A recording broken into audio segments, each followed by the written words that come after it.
Texas took the lead on TCU Saturday for the first time in 5 years. Oh, and they actually won the game, too. I'm Colby, that's Bracky, and this is Bootleg.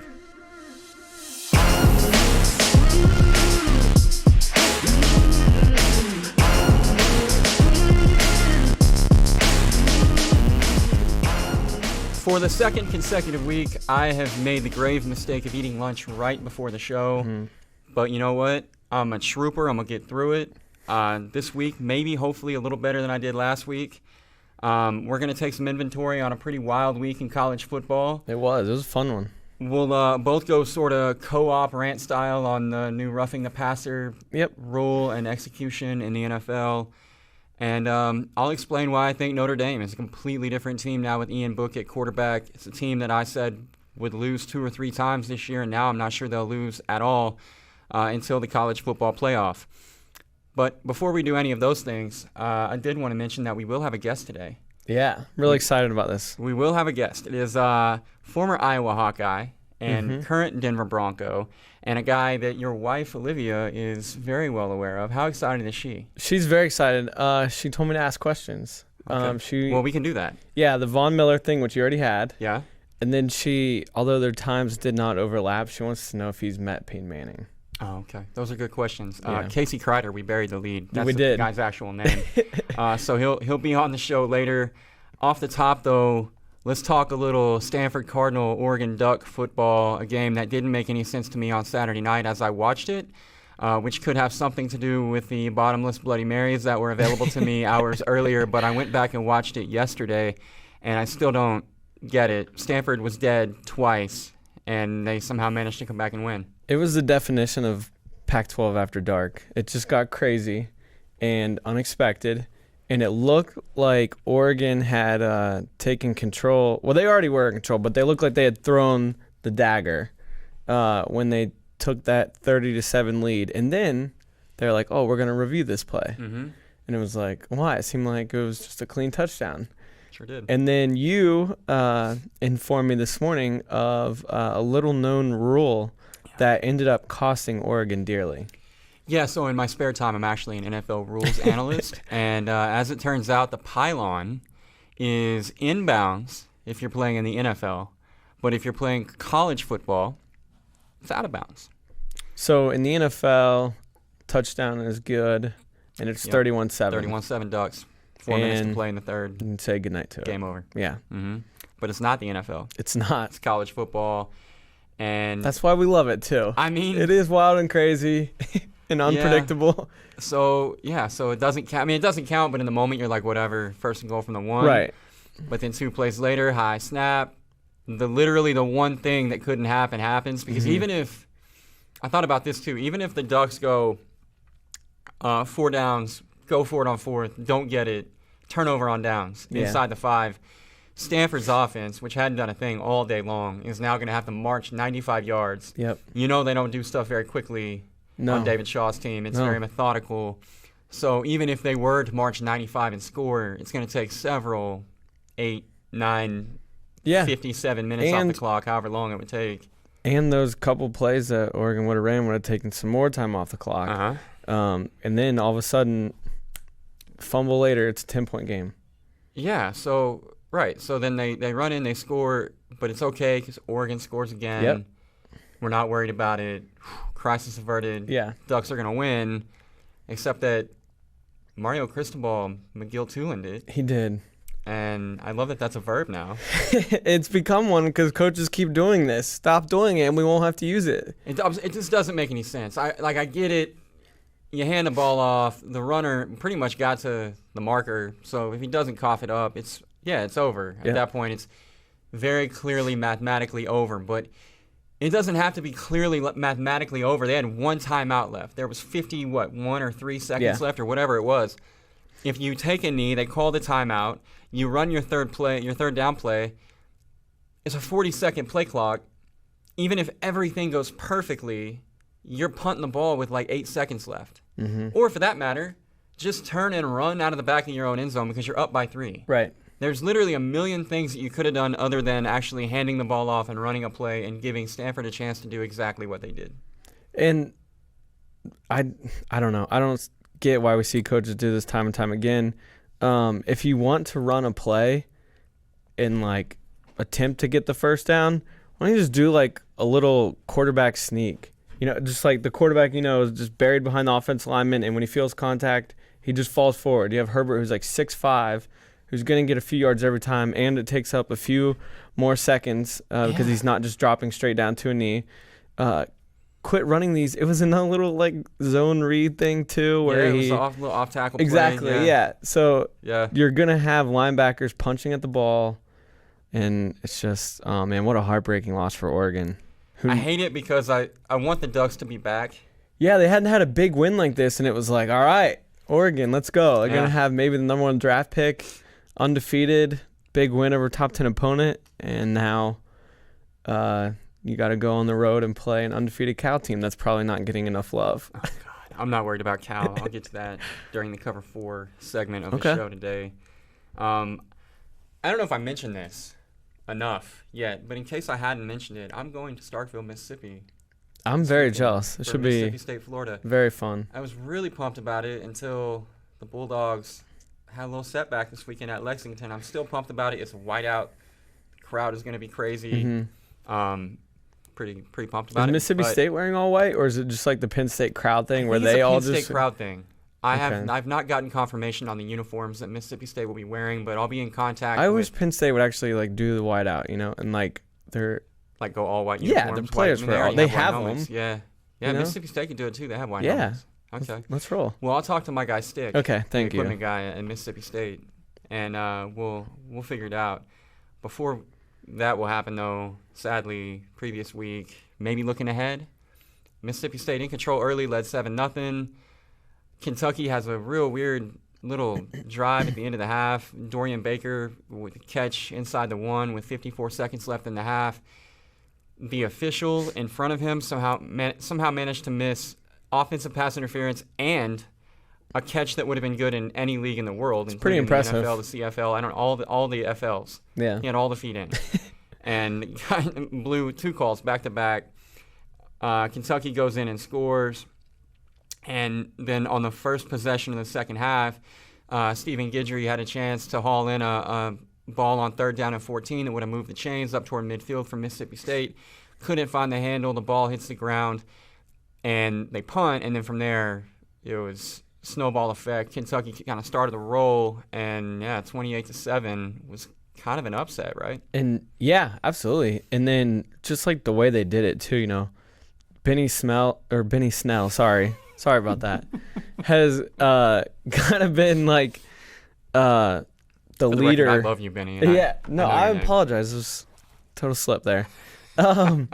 He's kind of been like the mouthpiece for this Kentucky team, but he backs it up on the field. He's he's 3rd in the nation rushing yards per game.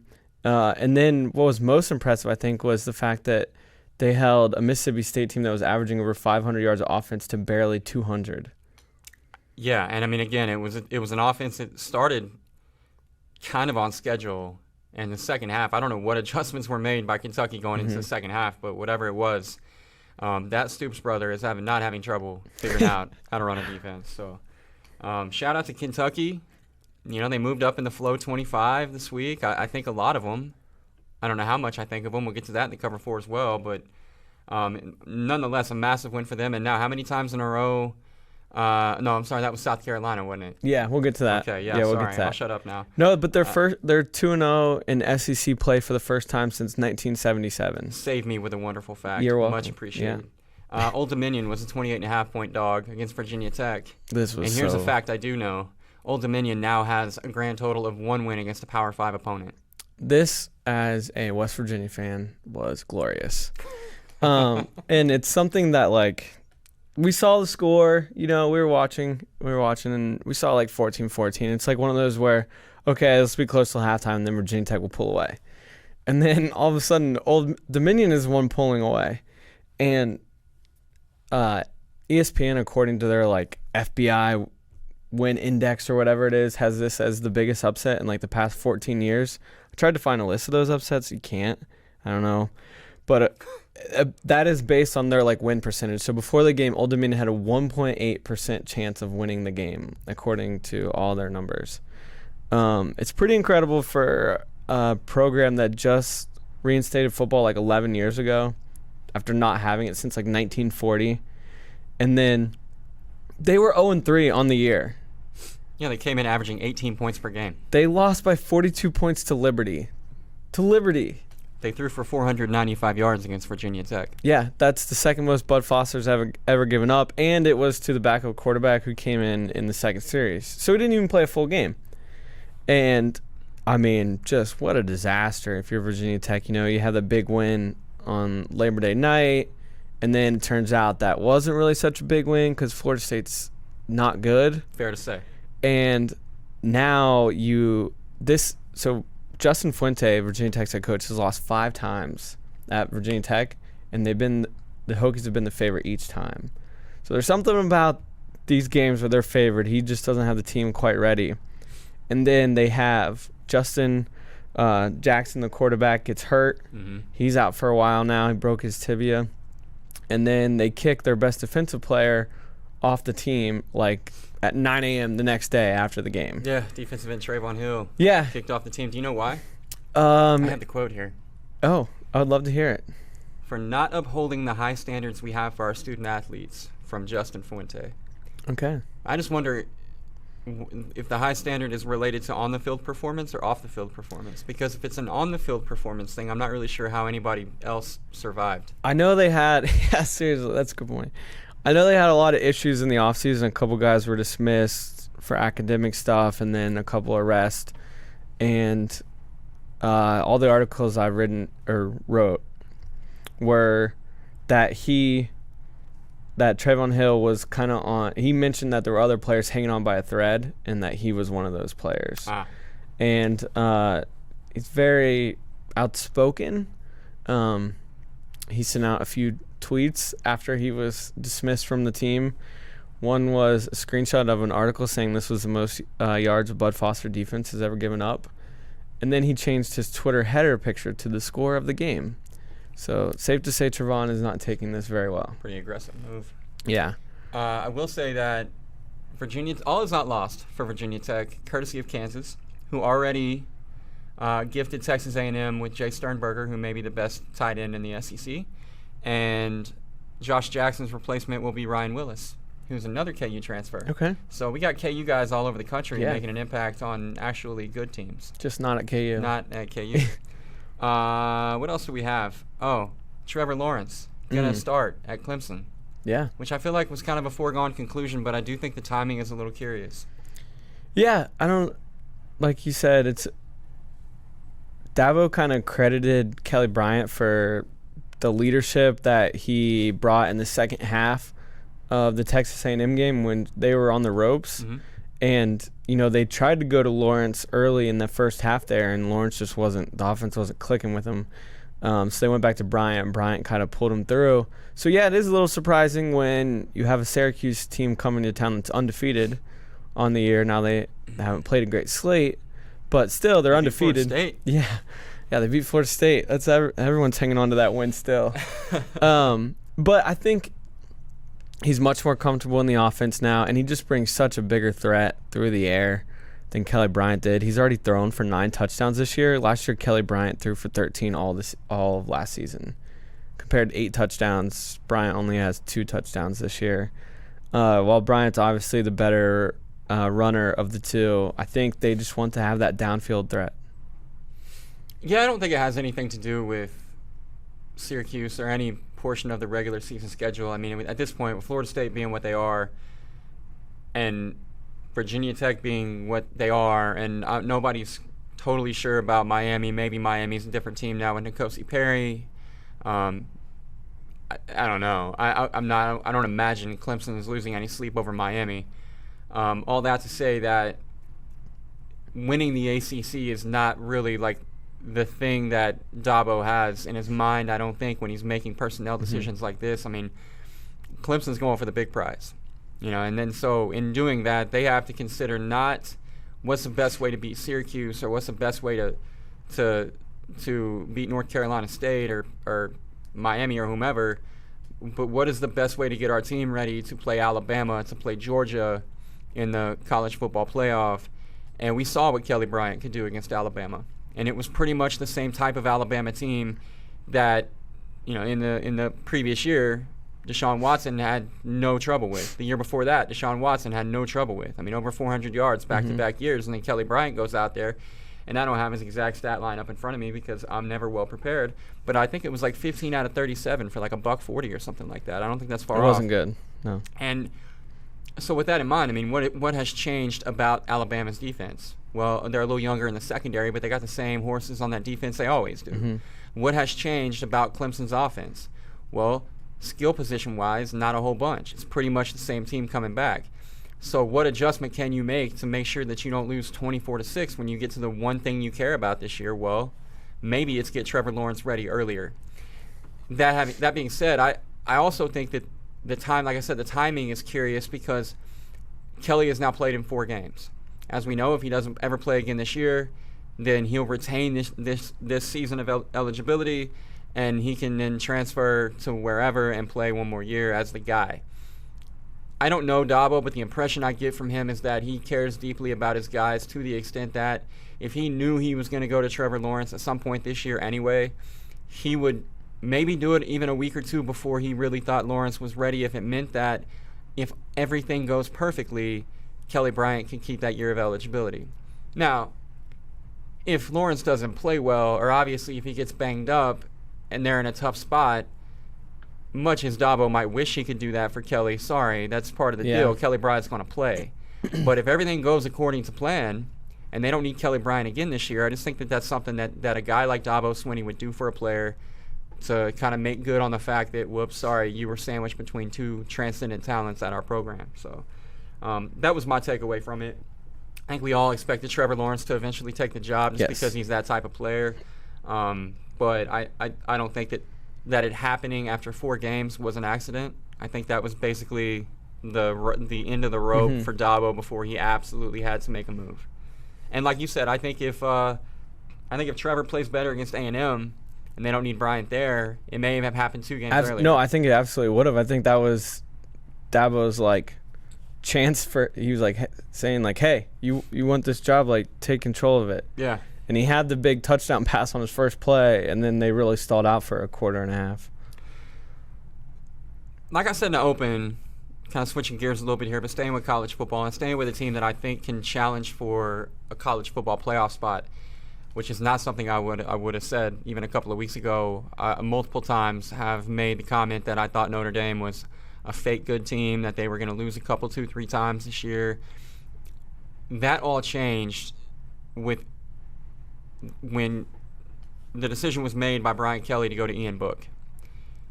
I didn't trust that team prior to Book being the quarterback. I didn't trust the way the offense ran. They were not maximizing the talent available to them, I didn't think. And I didn't know that they would with Book. But against Wake Forest, we saw a guy who allowed them to run Chip Long's offense in its entirety. They had 10 different players caught passes in that game. And Ian Book is a quarterback, but they ran for 241 yards and 6 touchdowns as a team. What does that tell me? It tells me that Wake was forced to respect Ian Book as a passer, which is not something that can usually be said for Brandon Wimbush. All due respect, hell of an athlete, not somebody who's striking a lot of fear into the heart of a secondary coach, right? None. So Book being on the field in one game massively transformed the way that offense looks to me. And then they also get Dexter Williams back from a 4-game suspension, added to a running game with Tony Jones and Jafar Armstrong that already looked good. And then, oh, by the way, Book can run it as well. I mean, he had 5 touchdowns against Wake. 3 of them were on the ground. I don't know, man. Notre Dame was a team, again, that I was not worried about. I figured they would lose several times. And if they did make it to the college football playoff, I didn't think that they were a problem. I'm not saying they're going to beat Bama, but I am saying that I could really see a Notre Dame team making a run to the Final Four. And if they get there and Ian Book is playing the way that I feel like he's capable of, that's a team that has a chance. It's set up really nice for him. With the remaining schedule they have, they get Stanford at home this weekend, coming off a really emotional game that they probably should have lost. Playing a little bit extra, too, since it went into overtime. But, yeah, I mean, the defense was never the problem. It was always going to be how far could Brandon Wimbush take this team. And as you mentioned, he wasn't striking any fear into anybody. He had one touchdown pass on the year, and that was that jump ball touchdown to Michigan that easily could have been intercepted. Yeah. So he had one touchdown and 4 picks, and they barely beat Michigan, Ball State, and Vanderbilt. And then you insert Ian Book into the offense, and they score 50 points and blow out a pretty good Wake Forest team. It makes them a very dangerous team and one that could crash this playoff if they run the table and a Clemson or Ohio State slips up somewhere and makes it a pretty tough decision on the selection committee. Yeah. It's funny, too, because Kelly names Wimbush the starter, and then the perception is that, he thinks that Wimbush is a better player than Book. Not accurate. Kelly's comments after he made this decision were that he felt like they needed Brandon Wimbush to beat Michigan.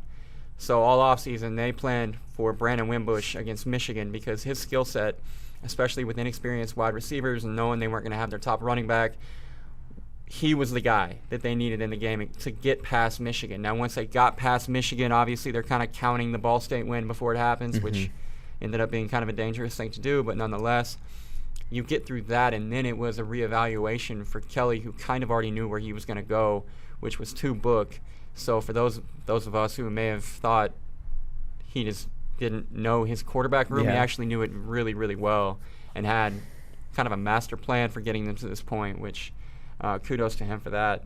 Seriously. I have some other things that I want us to get to, but before we do that, I think that we should go ahead and bring on our guy, Casey Kreiter. Let's get him on. Let's get him on the horn. There she is. All right, we're joined by Scout and Denver Broncos long snapper Casey Kreiter, Iowa Hawkeye, and friend of the show. Fair to say, Casey? Yes, absolutely fair. Okay. Bracky, I know, Olivia was pretty fired up about this conversation, so if you want to start off, I know she had some hand-delivered questions. Yeah, right? Casey, my wife's a big Broncos fan, and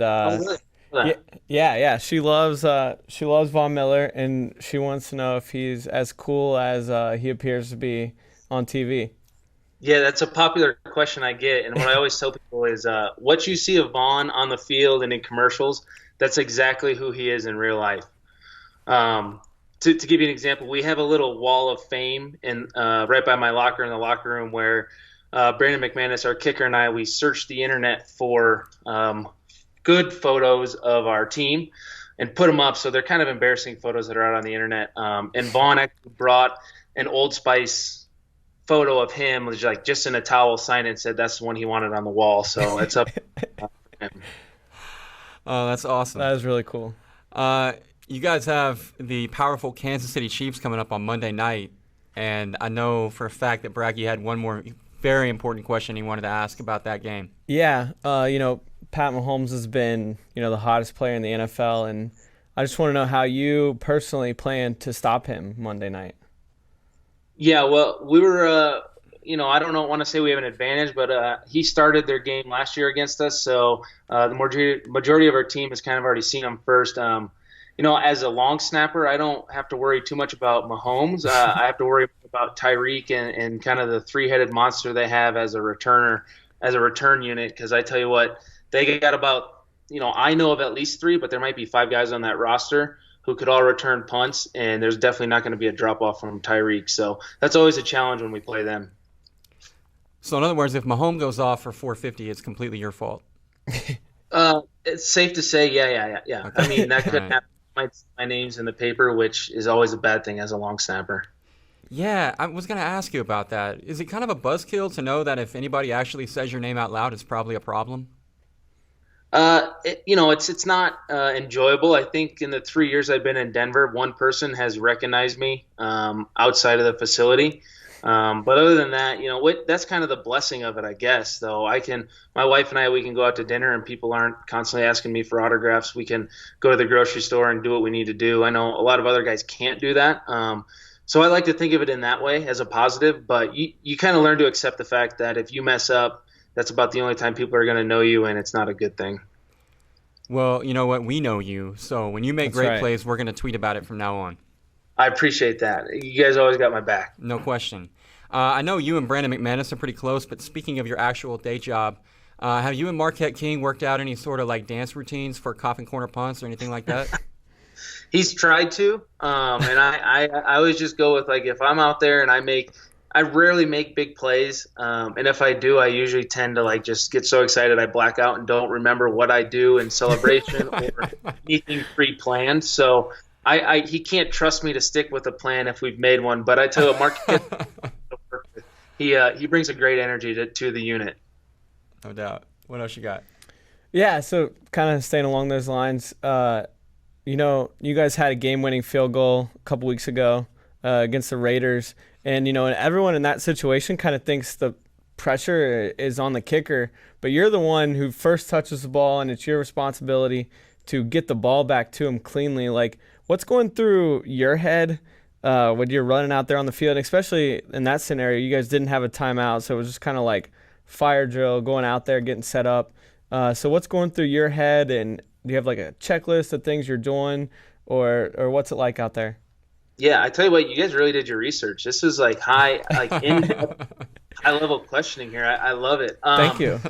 That was the first game winner I've actually ever been a part of in my high school, college, professional career. So I think Brandon said this in his interviews, but the extra point leading up to that field goal, the extra point before the game-winning field goal, is almost more nerve-wracking than the field goal itself, because we know the situation. We make this extra point, a field goal puts it as a game winner. But personally, you go up there and you just worry about doing your job. I know I snapped the ball, and after I snapped it, it felt like it was coming out a little low. And you just kind of watch it a little bit longer. Marquette caught it clean. The laces were pointing straight down the field where they needed to be. And after that, kind of look up and hope to see it go through the upright. So Tom McMahon, our coordinator, puts us in that situation probably 3 to 4 times a week. So when you get out there, it's just kind of second nature. Gotcha.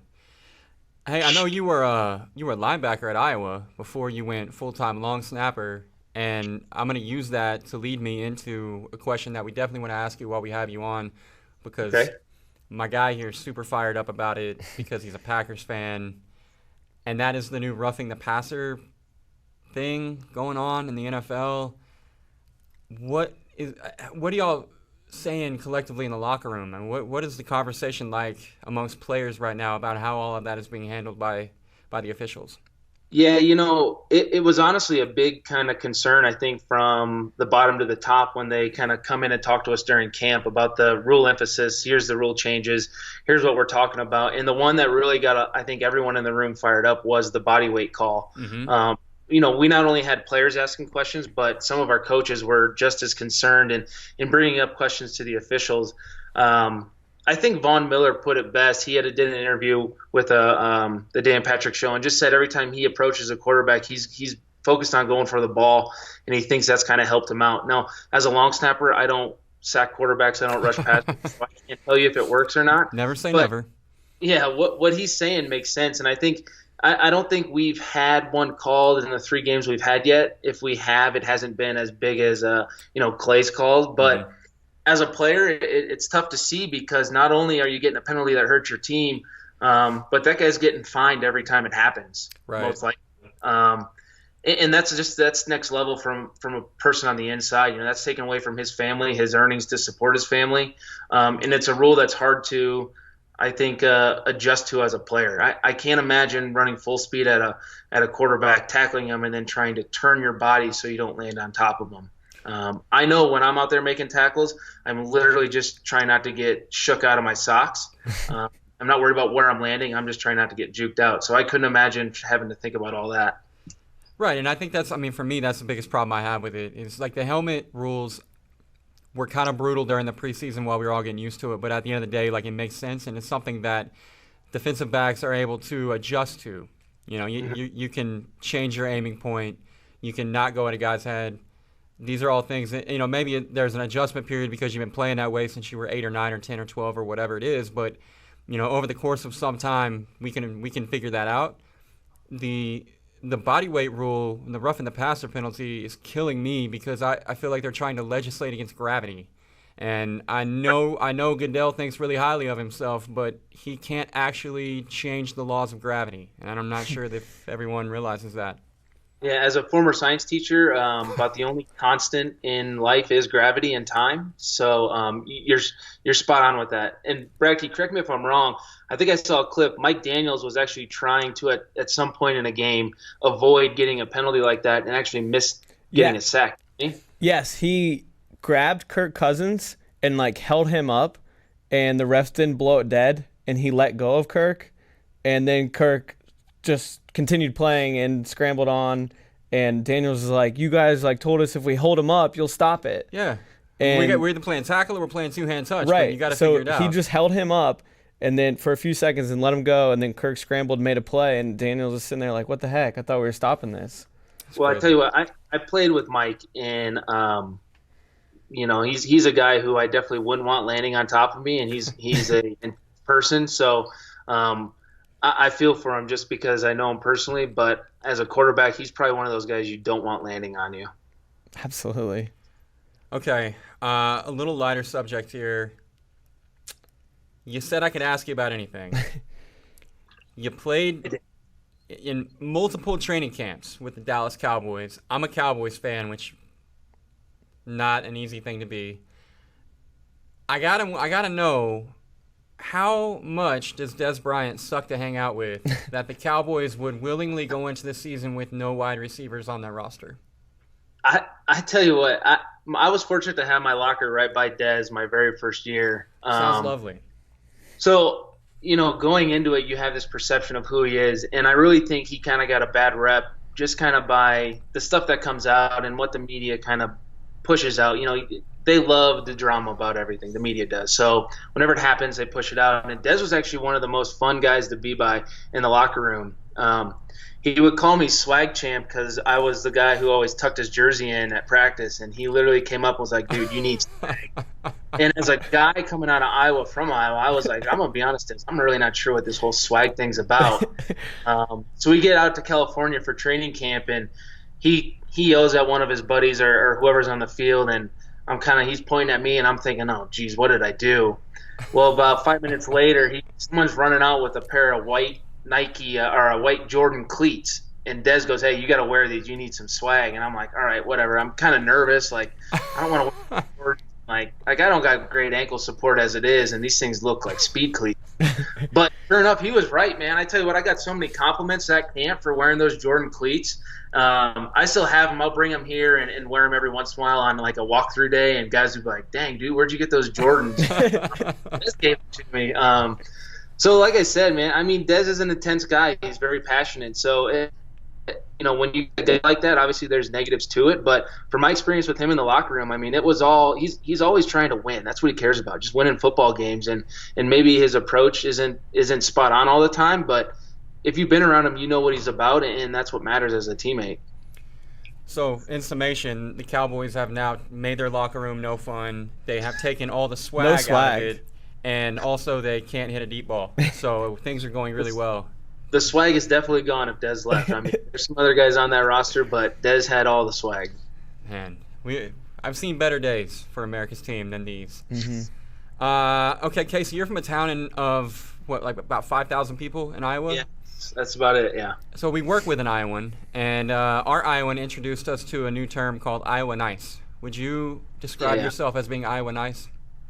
I think I would. I think I still kind of live as a small town Iowa kid, even out here in Colorado. But it's pretty easy here with Colorado's pretty spread out, and you get an Iowa feel. I definitely felt out of place with my time in Dallas. That was a little bit too busy for me. Yeah, no one says Dallas nice. That's not a thing at all. Okay, well, what if I told you that while you were battling to the bitter end in Baltimore, trying to secure a victory, that our very own Nomad was tweeting at you and then chickening out and then deleting that tweet, trying to give you a hard time for losing to the Ravens? Really? I tell you what, I saw one tweet that Nomad sent, and I actually met up with Nomad when we were in Cleveland. Brad Key kind of backed out and kind of stood me up. Oh, wow. He can address that later if he wants, but it was great to meet Nomad in real life. But I think I have heard from the Flow Wrestling podcast that Nomad claims himself from Baltimore, but he's not really from Baltimore. That's true. Is he a Baltimore poser? He's from Baltimore County, which technically isn't Baltimore. But yeah, no, what he did was, and I don't know if you saw it before he deleted it, Casey, but it was don't you worry, we have it. Yes, don't worry. I have screenshots. Perfect. It was the Ravens put the score graphic out, and he quote tweeted it and said sorry, and then tagged you. Okay, I did see that one, yeah, and I wanted to respond, but I got on the bus pretty early after the game, and then I was kind of like, it's probably not a good look if I'm responding after we lose. It was more of a professional move on my part. Hey, I really don't want any if I am ever in question that someone's gonna question why you tweeted this, or hey, should you really be tweeting right this close after a game? I try to stick away from it, but I saw it. It's in the back of my mind. And there'll be time for payback. Good. Professionalism is not something that Nomad is really known for. So, yeah, that was a one-way deal on that. I can assure you. I tell you what, he was a lot of fun to hang out with, and he's full of entertainment. That's for sure. Yes, he is. You know what? You're not wrong there. Yeah, all seriousness, Nomad is he's one of the original fans of Bootleg. So he is. Shout out to Nomad and the whole Flow Wrestling team, which I understand that you're a big Flow Wrestling fan as well. Is that right? Yeah, I tell you, I've been listening to the podcast for a long, long time. I think a couple years now, and I try not to miss an episode. But after having my first kid, and as he gets older, you lose time to kind of do some of those things. So I try to catch the podcast on my way to and from work. But you guys pump out so much content over there at Flow, it's hard to keep up. Well, we appreciate that. That's us, man. Just content machines over here. Just doing what we can to keep you entertained. I love it, man. I remember when Flow came out when I was in high school, and obviously Flow Wrestling was what I was introduced to. But I respect the grind Flow has overall. I love it. I really think I'm disappointed you guys don't get as much publicity as you probably deserve. Man, Casey, I was going to ask you some more questions, but I feel like that is the ultimate mic drop moment for this interview. So with that said, I'm going to go ahead and quote you and put it in big letters on a billboard here in the middle of Austin for sure. We really appreciate your time, man. Class act, hell of a long snapper, friend of the program, Iowa Hawkeye. Any other great adjective I can use to describe Casey? No, that's perfect. Hey, Casey, how about to make it up for missing hanging out with you in Cleveland? Me and the wife get out for a game in Denver sometime soon. I was going to say it. She's welcome. I'll think about getting you a ticket. And we'll see how it goes. But, yeah, for sure. Hit me up if you guys are out here. We'd love to have you out for a game. I'll wear Broncos gear, I promise. Yeah, that's always a requirement. If I'm helping you out with tickets, you sit around the other families. You cannot wear other team stuff, cheer for the other team, even if you're a diehard. You got to sit there quietly. Seems deal. Fair. Yeah, deal. Seems fair. Perfect. All right, Casey. Hey, we appreciate your time, man. Thanks you so much, man.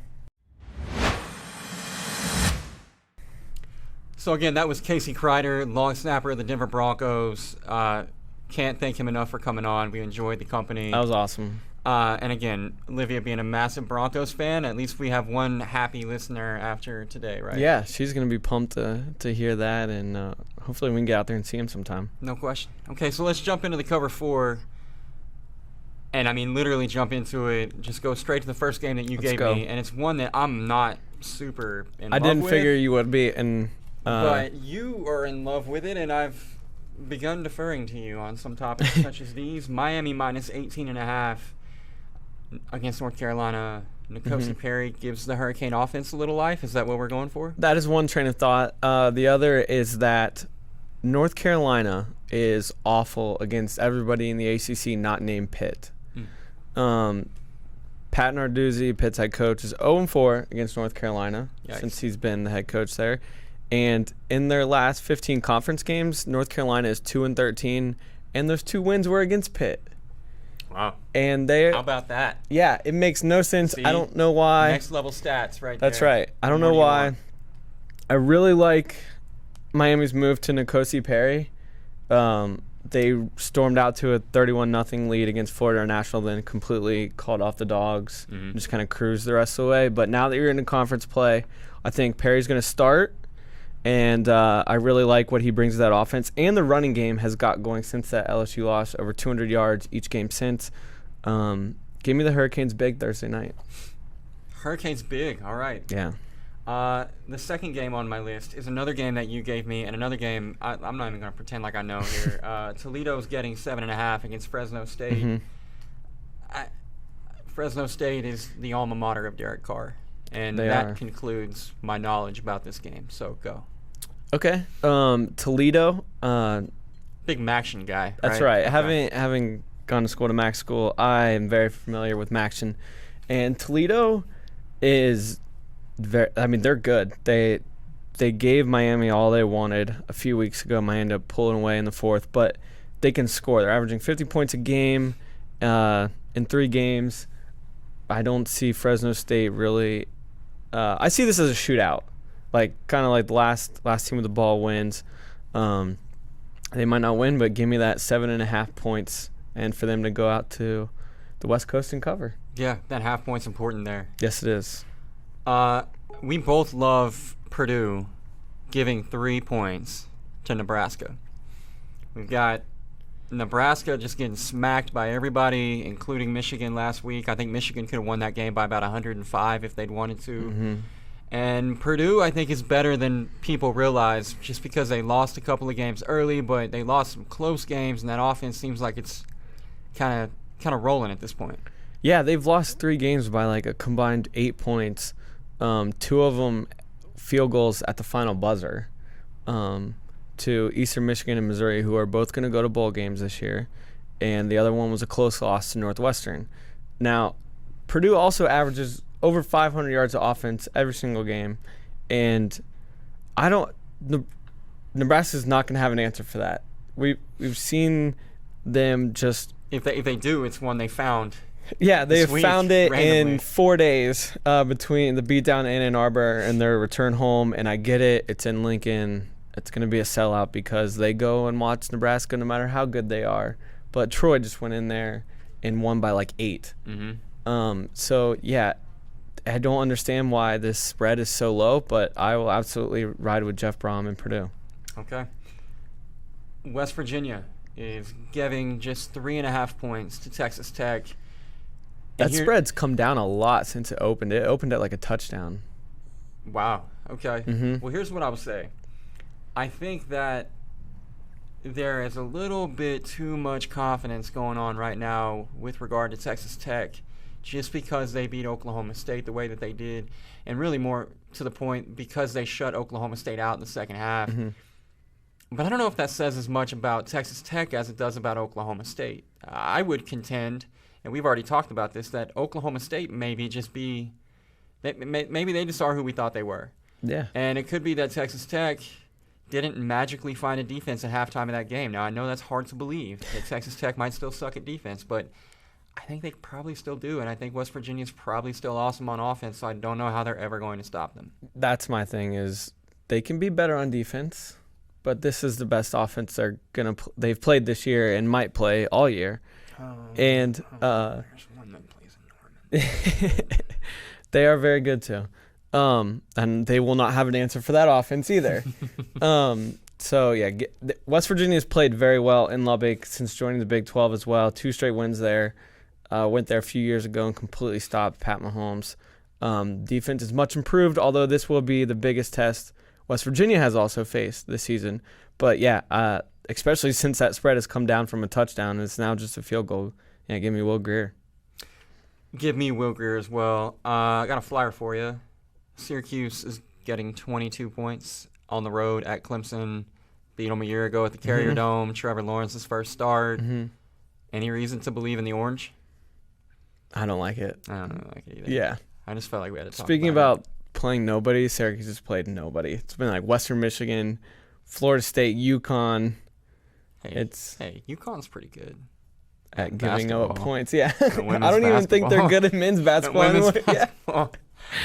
basketball. No, I think Clemson rolls. I just thought it was worth bringing up. No, I mean, it's a battle of unbeatens.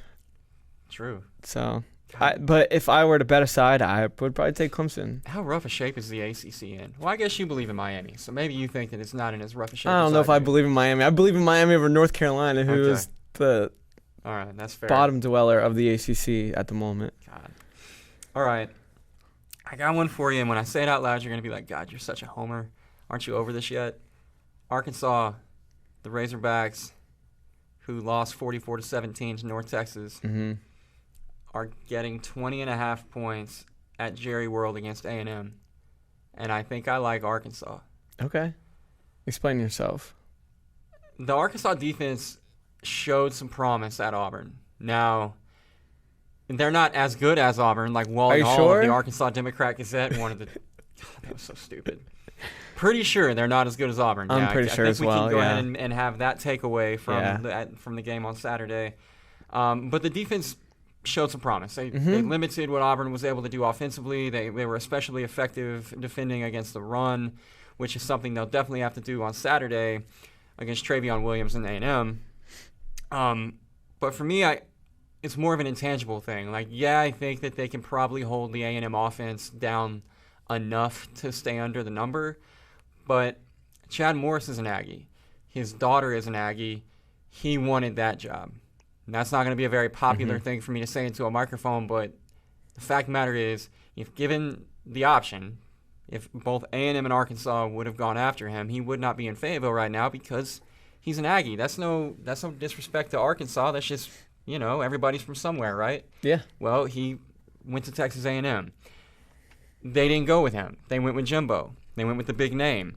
And so Arkansas A&M already being what it is, which is a solid rivalry game, usually a lot of emotion there anyway. Now there's an added element for Arkansas, I think, in particular for their head coach. It's a little personal. It's a little, you guys chose him and not me, now I'm going to show you what you didn't get. And it's going to be difficult for him to show them much because he doesn't have anything around him. I mean, his team is very, very bad. I've said that a lot. I'll continue to say it until people listen. They're not very good.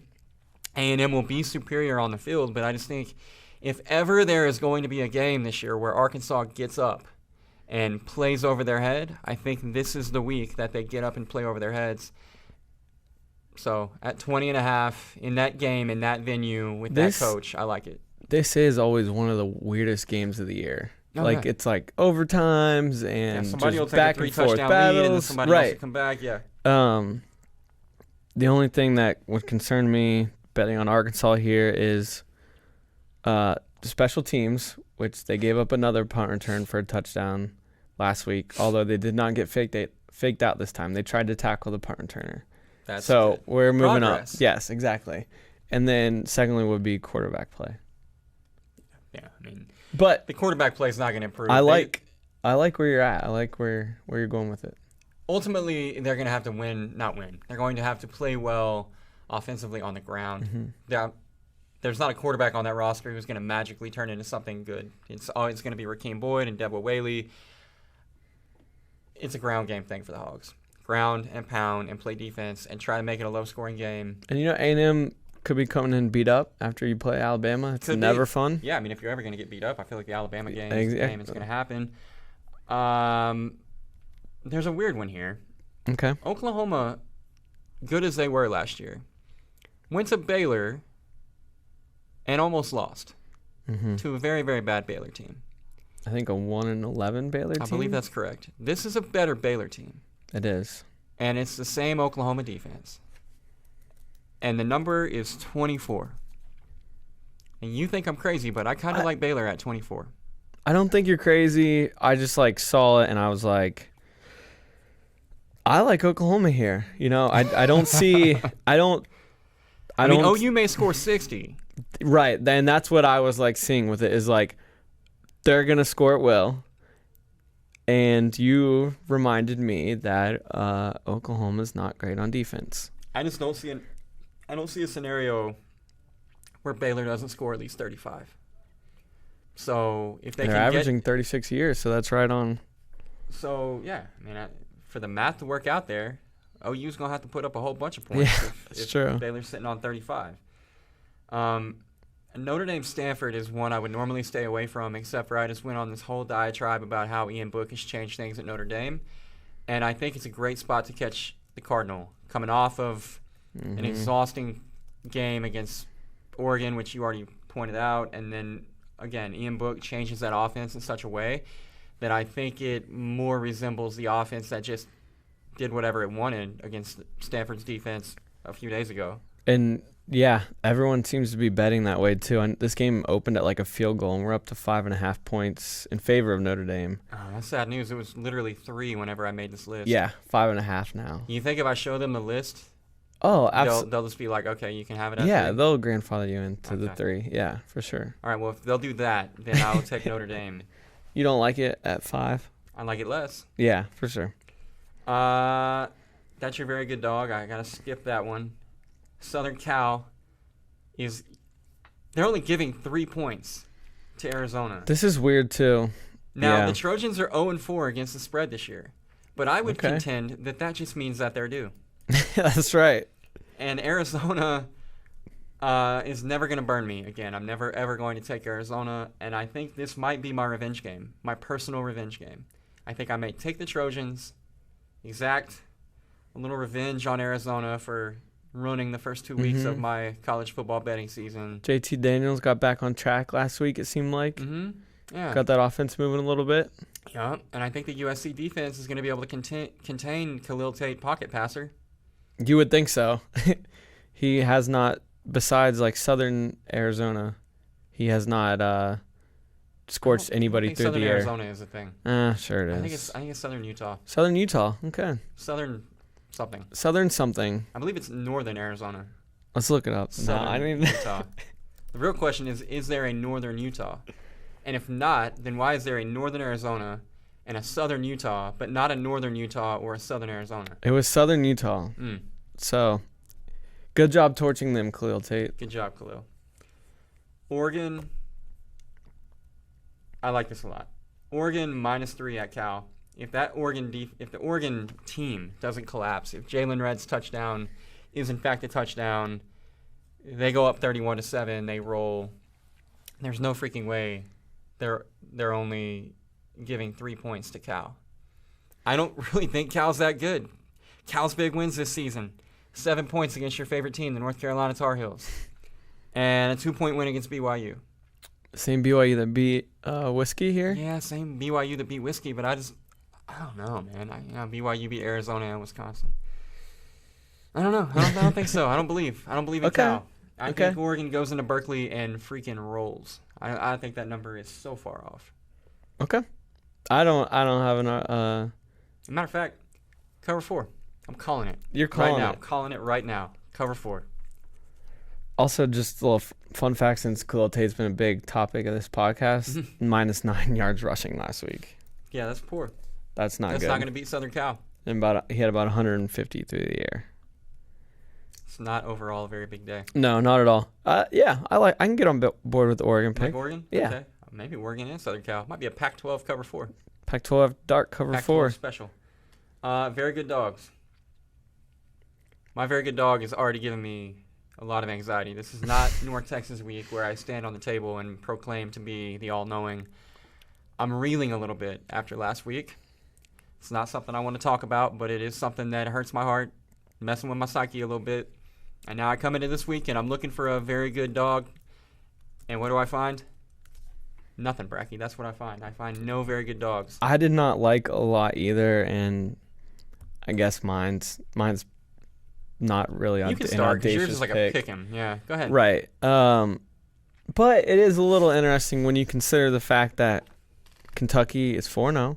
Mm-hmm. They just beat Mississippi State, and they have beat South Carolina, who they play this weekend, 4 times in a row. Which, when you hear that, you're like, what?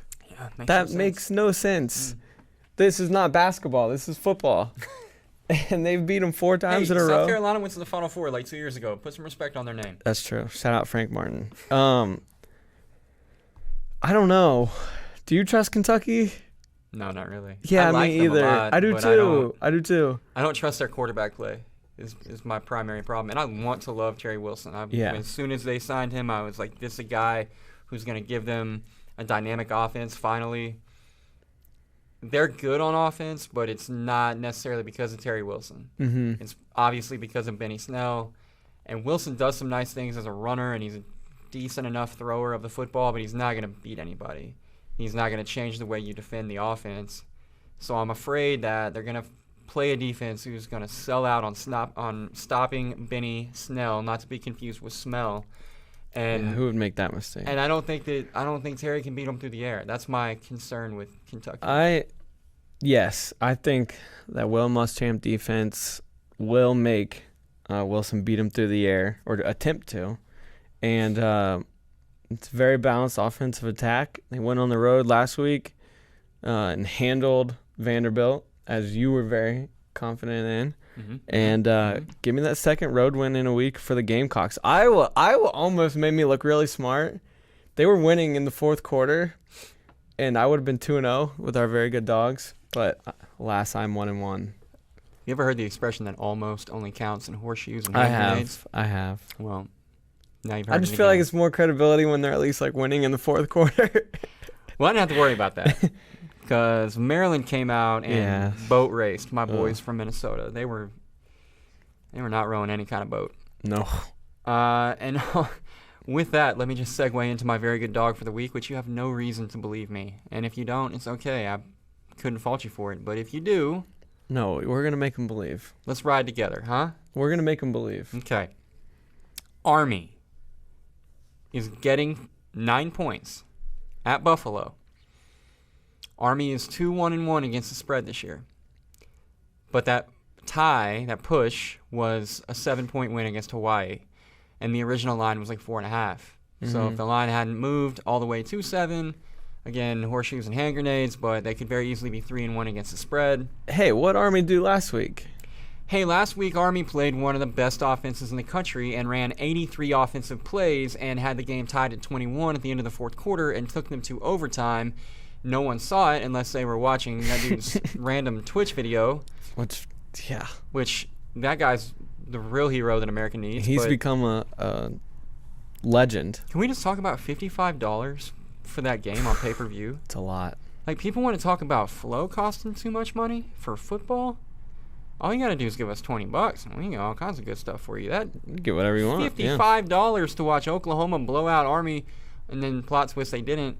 But what was the spread with that one? That was like 20. It was a lot. 25, something like that. Yeah, it was a lot. It was the first time that Oklahoma's offense hasn't looked like a superpower. Mm-hmm. But again, they ran like 35 plays to 83 and somehow still won. But the point is, Army has played some impressive teams and they've looked really good. Hawaii's a hell of a team. Mm-hmm. I mean, Hawaii's going to probably win 7-8 games, go to a bowl game this year. Oklahoma, if they can get through West Virginia and Texas, and West Virginia and Texas is going to be playing in the college football playoff. Meanwhile, Buffalo, I don't even know who they played. I know they beat Temple and Rutgers. They just beat Rutgers by 1 million. By 1 million. Congrats on that. I think they beat Eastern Michigan. Which, I believe you. Is that a good win? Does that count as a good Eastern win? Michigan beat Purdue, so. Yeah. You don't have to look it up. I don't care that much. Army, getting 9 at Buffalo. About to win outright. I like it. Bet that money line. Anytime you have, one of the... Delaware State. That's a big win for Buffalo. Yeah, so Delaware State, Temple, Eastern Michigan, you were correct. And then Rutgers. Anytime you play an option offense, it is not easy to prepare for. And 9 points is a lot, especially for a Buffalo squad that is not used to winning. I think Army's a good team. Yeah, absolutely. I think Army can go on a run here. Absolutely. So they're going to go on a run beginning with Buffalo. That's right. Sorry about it. You heard it here first. Bulls. Are they the Bulls? They're the Bulls. Sorry, Bulls. I feel like I've pretty much talked out at this point. Is there anything else that you would like to discuss? That was a really good show. We hit about everything we can. It was one of our best. Really A+ performance by both of us. I think this time around. Last week I was more of like a C-, but again, it's because I eat before I do this, and then my brain doesn't work, and I'm sorry. Casey Kreiter was awesome. He's great. We got to have him back on. The one thing we didn't do was really, really yell about the roughing the passer thing. He kind of calmed me down about it. I know. I was kind of sad about that. I wanted him to really get you fired up, and then it didn't really go that way. He was very logical. Yeah, I'd rather be irrational. Should we get irrational for a second? Yeah, we got a few minutes. Let's get irrational. Because I don't know if you saw, Mike McCarthy was ready to murder somebody on the sidelines. And I don't blame him. No. Because here's my thing, too, with the calls, is when they call roughing the passer, when the quarterback still has the ball and is sacked. Is roughing the passer not after the ball has been released? Oh, by the way, let me interject. Please. We didn't do free smoke today, so this can be our free smoke segment. Free smoke. Now NFL. we hit all our segments too. Yeah. It really was an A+ show. Boom. Okay, now carry on. As soon as the play happened, he sacks Alex Smith. He literally, as they're falling down, is like rolling off. And if you watch, like his arm almost gets caught in a really awkward position. And one of the Dolphins' defense linemen actually tore his ACL trying to, like, as he's taking the quarterback down, like hop off of him. Yeah, William Hayes. Yeah. And it looks really awkward because he's trying to do the same thing. He's trying to, like, hop off, and you see him immediately grab his knee. And Clay's arm almost got caught, and he's, like, trying to pull up. So stupid. And so they immediately start getting eviscerated on Twitter. And the NFL, like, rules committee on Twitter decides to tweet the video out and explain why it's still a penalty. And it just stop. Just shut up. Like, here's the thing. Thank you for tweeting out the letter of the rule so that we can reread the same rule that we all already knew and still hate it just as much. It's not that we don't understand what you're saying. We understand what you're saying. It's just that what you're saying is really, really stupid. You can't, first of all, you can't legislate out injuries. It's not how it works. I mean, Jimmy G was running down the sideline, popped an ACL. Carson Wentz was not in the pocket. Andrew Luck, we don't even know how he got hurt. So you have a one-play sample from Aaron Rodgers getting fallen on, or quite frankly, pile-drived. Now that, sure, you don't want to do to pick a guy up and body slam him into the ground? Cosign. Let's do that. This whole you can't fall on a guy that you're tackling, you can't say that gravity isn't a thing anymore. If you tackle a guy, you're both gonna fall to the ground. It's not a question of if you're gonna fall, it's how you're gonna fall. And it's damn near physically impossible to run into a guy and then somehow gator roll before you get to the ground. And then what? So the quarterback can fall on the defender? Yeah. Now I realize it's a financial decision by the NFL. They want their quarterbacks healthy. It means more to them that, I'm trying to think of a great quarterback example to use here, and I'm thinking about the Packers, and I don't remember who they played last week. The Redskins. Oh, thank you. It means more to the NFL that Alex Smith is healthy than Clay Matthews, I guess, right? That's fair to say. It's probably fair to say that it means more to the NFL that the majority of starting quarterbacks are healthy versus the majority of starting rush ends. Cool. But you can't prevent a quarterback from injuring himself on a play that's completely unrelated to him getting hit in the pocket. It's actually pretty rare that a quarterback who's being sacked ends up injured. And also, it's going to suck a lot, too, if Clay Matthews gets injured trying to roll over under a quarterback. I mean, maybe not for the NFL, maybe not for the bottom line, but it's going to suck for Packer fans, and it's going to suck for the Packers. And you have quarterbacks out here, like, saying, like, yeah, this is ridiculous. Yeah. Like, Aaron went off last week. He even said, because there was a hit on him in the Vikings game earlier that got called, and he was like, that wasn't a penalty. He's like, I didn't get up expecting a flag or think twice about it. It's just, it's common sense. It's common sense. Let's just watch the play. And you were you're able to see right away if it was, you should be calling roughing the passer if it was unnecessary. Like, did he need to do that? Was that a football play? It's very simple to call. And again, last night, it was like the NFL saw all our complaints and was just like, hold my beer. Like, we're gonna ramp it up even more on Monday night with all of you watching. And there were 4 roughing the passer penalties. It was unbelievable. In the first quarter, which they had a little graphic, was the most in a game since 2001. Mike Tomlin won the game, and one of the first things he talked about in his post-game press conference was how much the penalties negatively impacted the pace and the overall feel of the game. Yeah, that's a winning head coach. The refs injected themselves into that game last night way too much, not just in roughing the passer, but all over the place. There was a roughing the passer call where a defensive lineman tried to swat the ball when Big Ben threw it, and he hit him like in the top of the helmet, and Big Ben acted like someone hit him in the head with a baseball bat. Yeah, A+ job by Ben. God, what a joke. What are you doing, Ben? You're like 270. Stop it. Yeah. God. So now, when we're watching our favorite team, and we have a guy make a great play and gets to the quarterback and sack the quarterback, I hold my breath when anyone gets near the quarterback. Like, as soon as they sack him, I'm waiting for the flag. Absolutely. That's not right. You can do more to the quarterback in high school and college football, And not just a quarterback, but like you can play more violent in high school and college than you can in the NFL. Oh, for sure. But it's not even. It's such an NFL problem to have because it's such a manufactured issue. Mm-hmm. Everybody is worried about head trauma. Everybody's worried about CTE. We can all agree that helmet-to-helmet contact, not a good thing. We should probably try to legislate that out of the sport. Correct. Which they've done. Yes. And during the preseason, you saw a lot of hits that were getting flagged and people were really upset. And I said, like, look, at some point, a helmet-to-helmet call is going to cost your team a game.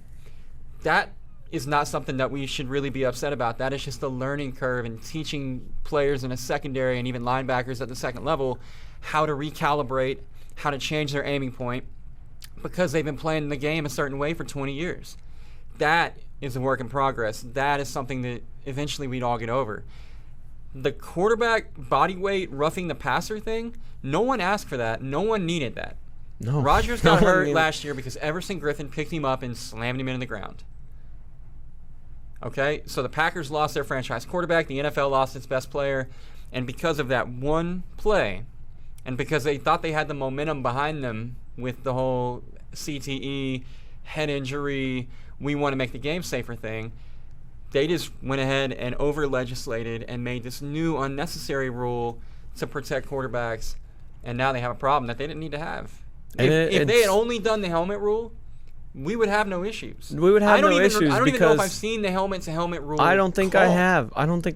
Because guys figured it out. But this isn't a thing you can figure out. This is literally, it's physically impossible to do what they want you to do. Right, and especially when it's being called different from game to game. Because you'll see guys do what Clay Matthews did and nothing's called, and then Clay Matthews does what he does, and the flag immediately comes out. Well, I mean, it matters like who hits him too, right? Like I love when we bring corners off the corner now, or safeties off the corner now, because it's not going to look as menacing to the referee, so he probably won't throw a flag. But if Clay Matthews hits the quarterback, it seems like a really bad thing for your quarterback, so we're going to throw the flag. It's the long hair.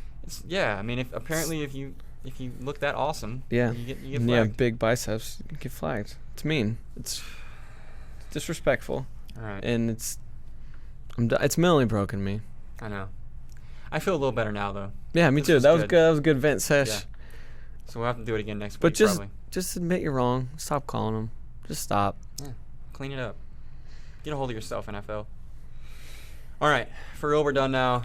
Don't forget to like, rate, subscribe, the things that you do on the podcast machine, the Apple Podcast thing, or wherever you listen to a podcast. You gotta say really nice things about us, and if you subscribe, then magically all the new episodes will go right to your phone. It's really cool. You just wake up, notification, and super easy. Me and Bracky are waiting for you. And also, you'll get the episode a little earlier than if you want to watch us in living color, because it's just a quicker upload. And also, you can always circle back and catch us in living color, because we're great to look at, and we understand if you're into that sort of thing. Are you gonna be here next week? Yeah, absolutely. Okay. I will also be here next week, assuming I make it back from the middle of nowhere, Mississippi. Stark Vegas. That's right. So, same place, same time. We'll see you guys then, huh? I'm always ready when it's game time. Hustle in my blood, I'ma make mines. Where I'm trying to go, it's gonna take time. You can earn your respect, I'ma take mine. In a lane of my own, I'm in a zone, yeah.